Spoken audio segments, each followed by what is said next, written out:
Fala pessoal, tudo bem com vocês? Sejam muito bem-vindos e bem-vindas para a aula mais importante, para mim, dos assuntos mais importantes da programação e da lógica de programação também, tá? Gente, se você está gostando desse curso, dá um like aí, compartilha, comenta também, isso ajuda bastante o canal, tá? Estou fazendo esse conteúdo aqui para ajudar cada um de vocês. Eu também aprendo bastante ministrando essas aulas aqui. Então, se você está gostando, dá um like aí, comenta. Se também você quer dar um feedback positivo ou negativo, coloca aí nos comentários que eu vou ficar muito feliz em te responder. Vou responder todos, tá? Então, gente, vamos lá. A aula de hoje, ela vai ser sobre if else. Como eu falei para vocês no início da aula, é um dos assuntos mais importantes da programação. Então, vê só. Basicamente, gente, a nossa mente, ela todos os dias, ela faz milhares, centenas de tomadas de decisão. Então, nossa mente, ela faz muitas comparações lógicas. E sua mente é o tempo todo, desde quando você acorda até quando você vai dormir, você está tomando decisão. E você está tomando decisão com parâmetro de algo. Você recebe uma informação, você processa e você toma alguma ação. Por exemplo, quando você está na faculdade, no trabalho, na escola, no curso, o que acontece? Você começa a dar ali, vamos dizer que você está pela manhã. Da 11h45, você começa a ficar com fome. Você sente aquela vontade de comer. Então, você já recebe um dado e depois o que é que você faz? Cara, eu vou ter que esquentar meu almoço, eu vou ter que ir na cozinha, ou vou ter que ir no restaurante, ou vou ter que ir lá na lanchonete comer, porque eu estou com fome. Então, você recebeu uma informação do seu corpo, está processando ela e vai tomar uma ação. Quando você acorda pela manhã, você olha o seu relógio para ver qual é a hora, para você ver se está atrasado ou não. Então, tá vendo que o tempo todo você está recebendo algum tipo de informação e está processando informação.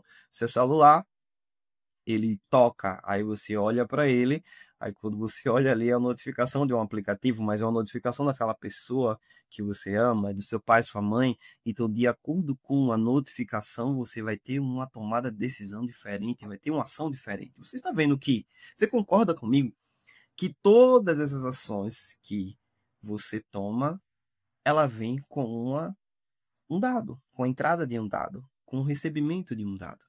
E aqui, no algoritmo, na lógica de programação, é a mesma coisa. Então, por exemplo, se eu quero criar um programa que ele receba uma idade e eu quero saber se essa pessoa é maior ou menor de idade. Basicamente, eu vou precisar fazer o quê? Perguntar para o usuário a sua idade, pegar aquela idade, salvar numa variável e fazer as comparações lógicas que é estruturas condicionais.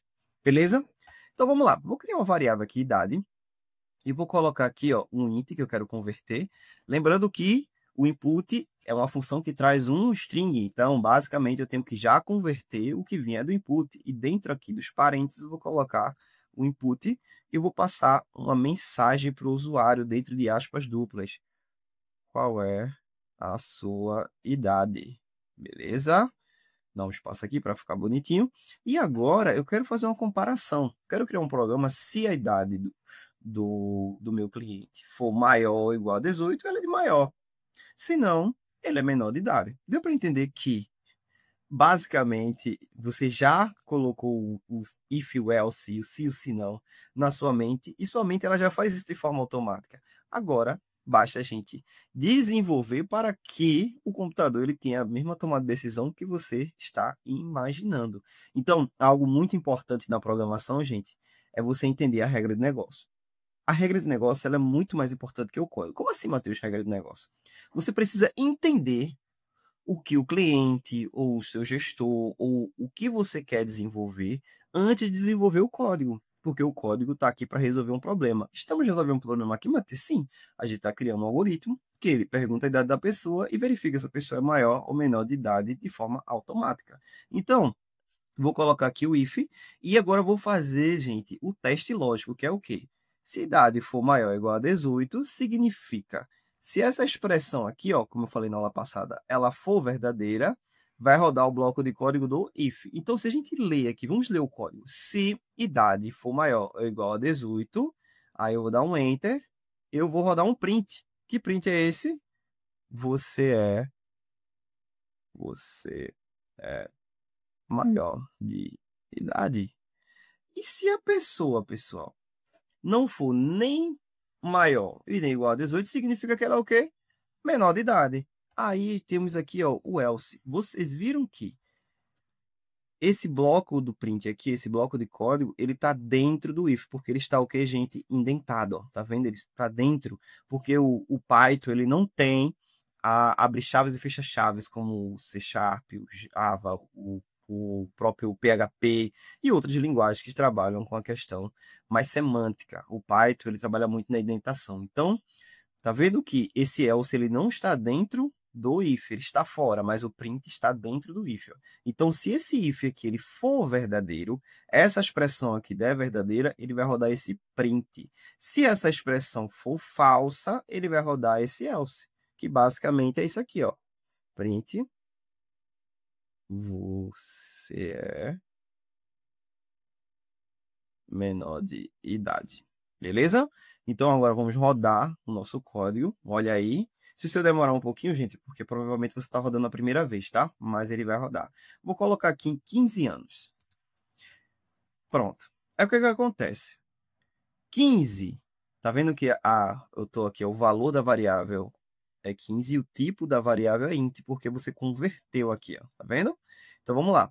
15 é maior do que 18? Não. 15 é igual a 18?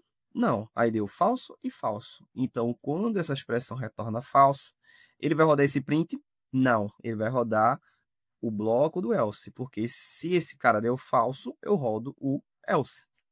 Basicamente é isso.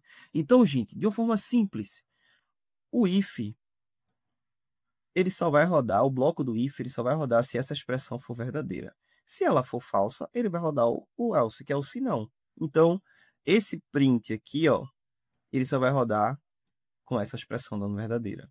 Essa expressão deu falsa, ele vai rodar a expressão de baixo. Simples assim. Beleza?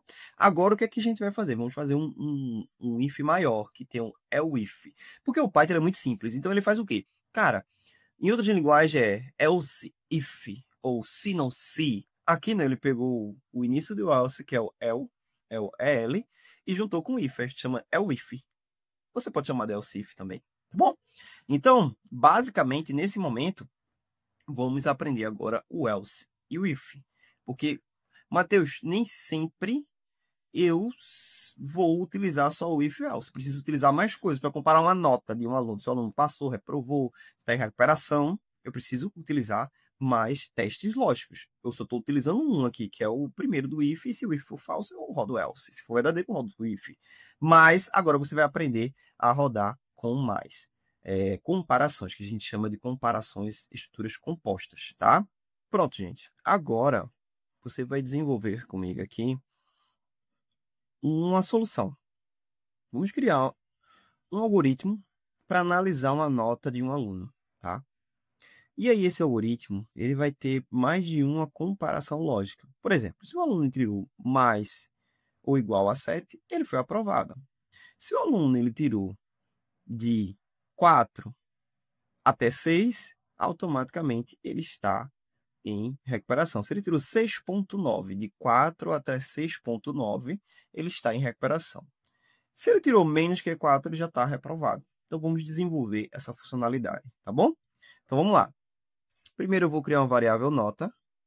Vou colocar aqui, ó, 6,9, para ficar bem legal. E aí, eu vou colocar aqui, ó, if. Se nota ela for maior ou igual a 7, significa que a pessoa passou. Matheus, se tu colocar espaço aqui ou aqui, tem alguma diferença? Não, gente, não tem diferença alguma, tá? Então, vou colocar aqui, ó, print, a pessoa está o quê? Aprovado. Beleza? E aí, vou colocar aqui, ó, if, que é o se não se. Se não se o se for falso, eu vou colocar outra comparação. Se esse teste lógico der falso, eu vou rodar essa comparação. Se essa comparação aqui deu falso, eu vou rodar o se não. Então, aqui, ó, se nota ela for maior ou igual a 4, a pessoa está em quê, gente? Em recuperação. Vou explicar melhor no final do algoritmo aqui, tá bom?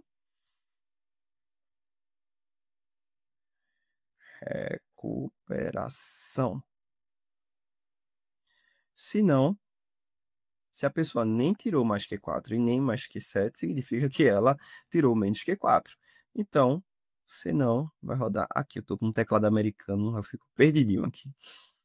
Vou colocar aqui. Reprovado. Pronto. O aluno, ele tirou 6.9. Então, vamos fazer aqui o compilador. Vamos simular o nosso código funcionando, tá bom? E aí, depois a gente vai rodar para ver se ele está funcionando da forma que a gente está lendo ele. Beleza? Então, nota é quanto, pessoal? 6.9, tá bom? 6.9 é maior ou igual a 7? Não. Nem é maior, falso, e nem é igual a 7, falso. Então, esse cara aqui, ele retornou o quê, pessoal? Ele retornou falso. Se esse cara retornou falso, ele vai rodar esse print do aprovado? Não. Aí, eu tenho um else, que é tipo, se o primeiro se deu falso, eu vou tentar ver se esse segundo aqui, se não se, vai dar verdadeiro. Então, vamos lá. Nota, ela é maior que 4? Sim. Ela é igual a 4? Não. Mas aqui deu um verdadeiro. Então, ele vai estar o quê, gente? Em recuperação. E aí, ele não vai rodar o else e vai printar para a gente apenas esse bloco de código aqui que está selecionado. Vamos ver se o professor dá certo? Vamos lá. Recuperação. Agora, vou modificar. Vou colocar aqui, ó, 3.9.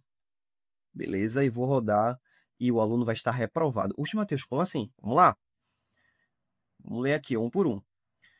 3.9 é maior ou igual a 7? Falso.